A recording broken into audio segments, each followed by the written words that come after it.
Guys, welcome back to another podcast with me, Stephen Hamilton, the Dream Big podcast. Today, we have a very special guest. You all know who she is. She's been on my podcast previously. She's speaking at the June 10th Black Tie event. Take it away and introduce yourself, please.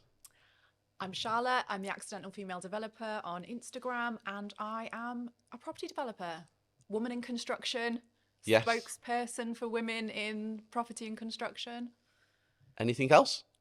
mom. Mum. That's something we're going to touch upon later on in the podcast. Is that your greatest title? Oh, I'm going to sound really awful if I say no, isn't it? You say exactly what you want to say. I'm a multifaceted person. Yes. So I am a bit of everything, I think. I know social media, if you go back to the top, there's a couple of posts you put on about your son. Yeah. He's here today. I've been having some really good conversations with him. What a very intelligent boy for the age he's at. It's unbelievable. I did say that to him when I was speaking to him. You've obviously had a few setbacks recently. Mm-hmm. I don't want to dive into them too much because, it's not, I don't want to make you upset or anything like that. But has that put life into perspective? So anybody who doesn't know, it's on Charlotte's social media. You can go and find out what's going on. Has that put life into perspective? 100%. I mean, I already knew that, and I was living my life, because I lost my dad and my brother, because they lost their lives quite early. I was already hyper aware that actually life is very short and you've got to live it, and that's what took me to Marbella. And then this is just an extra reminder that I remember when I came on the first podcast I did with you, and you asked me, what's wealth? Yeah. And I said to you, do you remember what I said? Yes. Was it your health? Health. Yes, I remember it. Health is wealth.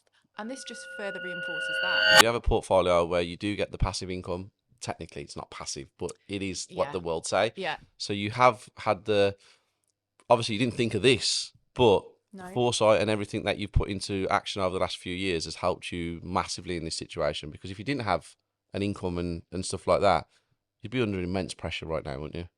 Definitely. And I'm a member on this Facebook group with other parents whose kids are going through similar things, and they haven't got that luxury of having that passive income that I've got. And, I never would have foresaw this happening.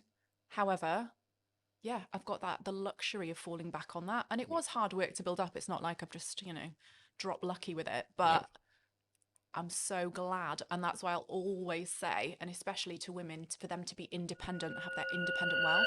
When I first started in development, so when I was first literally on site, I was losing my head every other day because everything was going wrong. You couldn't get my head around anything. It was honestly, I'd never sworn so much in my life. I feel like I'm a better person. I've worked on myself a bit, and I'm like, okay, that thing has really, really wound me up. Let's say a neighbour is trying to put a halt to the development or trying to cause problems, which happens on developments, right? Yep.